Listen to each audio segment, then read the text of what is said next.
Welcome to the Musar Torah podcast for Parshas Behar-Bechukosai. Join us this week as we explore the weekly Parsha, uncovering valuable insights and striving to become the best versions of ourselves through Musar teachings. At the very end of Sefer Vayikra, the Torah introduces us to a mitzvah that on the surface seems puzzling. The Torah states, V'chol ma'aser bakar u'v'tzon kol asher ya'avor tachas ha'shavet ha'asiri yihiyeh kodesh laHashem. Of all the tithes of the herd over the flock, of all that passes under the shepherd's staff, every 10th one shall be holy to Hashem. This is the mitzvah of Meiser Behema, the animal tithe. Every 10th animal from one's herd or flock is consecrated as holy to Hashem. The owner must bring it to Yerushalayim and consume it there. At first glance, this mitzvah seems straightforward enough. Throughout the Torah, we encounter agricultural tithes meant to support those who cannot support themselves. Truma goes to the Kohen. Meiser Rishon goes to the Levi. Meiser Ani goes to those in need. Each of these serves an obvious social function, caring for people who lack the means to care for themselves. Animal tithe, however, is different. There is no clearly disadvantaged recipient. The owner travels to Yerushalayim and consumes the animal there by himself. Where is the obvious social good? What deeper purpose does this mitzvah serve? Rav Yechezkel Weinfeld Shlita directs our attention to the Sefer HaChinuch mitzvah 360, where the Chinuch peels back the surface of this mitzvah to reveal its hidden purpose. The Chinuch explains that this mitzvah exists so that there will be a teacher in every family who is constantly teaching Torah to that family. How does the animal tithe accomplish this? The mechanism is elegant. When a person makes the journey to Yerushalayim, a city entirely immersed in Torah and wisdom, where every conversation, every interaction, every environment breathes spiritual elevation, something happens to this person who just came there. He becomes inspired. He seeks what a life fully oriented toward Torah looks like. He encounters scholars and teachers and a community dedicated to growth. This experience has a powerful effect. The person either wants to remain in Jerusalem, or he will be motivated to send one of his children to learn there. Either way, the result is the same. The family now has a member who has been deeply steeped in Torah learning. That person returns home, or is eventually sent home, and becomes the family's resident Torah teacher, sharing what they have learned with everyone around them. The Chinuch is realistic about human nature. He acknowledges plainly that people are drawn to where they can earn a living. This is not a character flaw. It is simply how human beings are wired. Economic survival is a basic and legitimate concern, and it naturally draws people toward the places and pursuits that promise financial stability. Left entirely to their own devices, many people would never make the journey to Yerushalayim, not because they don't value Torah, not because they are spiritually indifferent, simply because the momentum of daily life, of making a living, of managing a household and a farm and a business carries them in a different direction. Hashem, knowing this, built the trip into the structure of Jewish life. Hashem requires the mitzvah of Meiser Behema. The obligation removes the decision from the realm of whenever I get around to it and makes it mandatory. In doing so, it ensures that the inspiration of Yerushalayim and the Torah wisdom it produces flows back into every Jewish family. Rav Weinfeld draws two essential lessons from the Chinuch's explanation, and both carry direct implications for how we live today. The first lesson is that constant Torah learning is not optional. It is not a luxury for those with extra time or a pastime for the especially devout. The entire architecture of this mitzvah was designed to guarantee regular exposure to Torah wisdom. Hashem didn't leave it up to good intentions. Hashem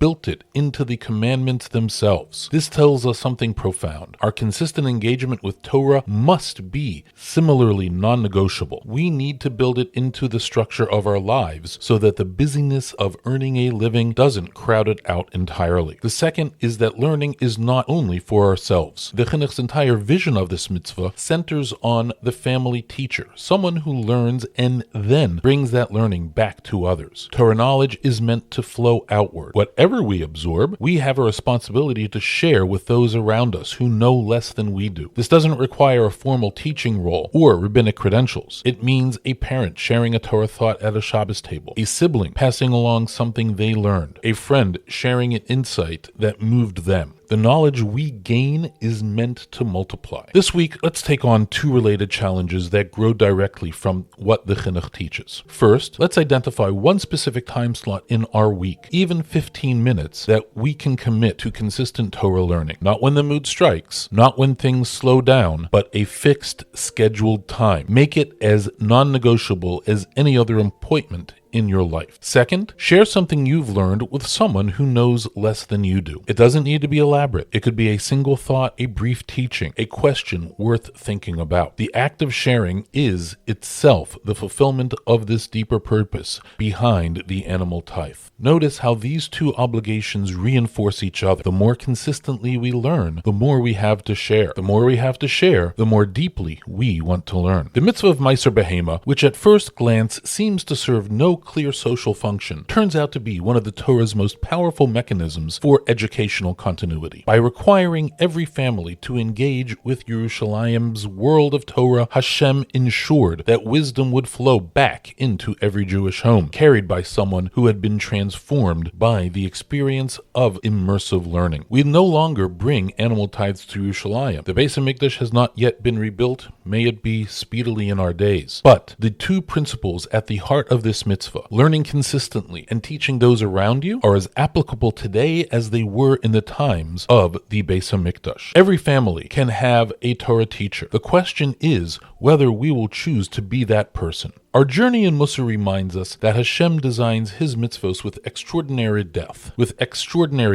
What appears on the surface to be a simple agricultural requirement contains within it a blueprint for how Torah wisdom is meant to travel throughout generations, through families, through relationships, through people who learn and then turn to teach. May we merit to be consistent learners, and may that learning inspire us to become teachers to those around us. May every Jewish home have its resident teacher of Torah, and may that wisdom bring blessing and growth to every family. Until next time, you have been listening to the Mussar Torah podcast. May we grow in wisdom, share what we learn, and merit to build homes filled with Torah. Have a good Shabbos.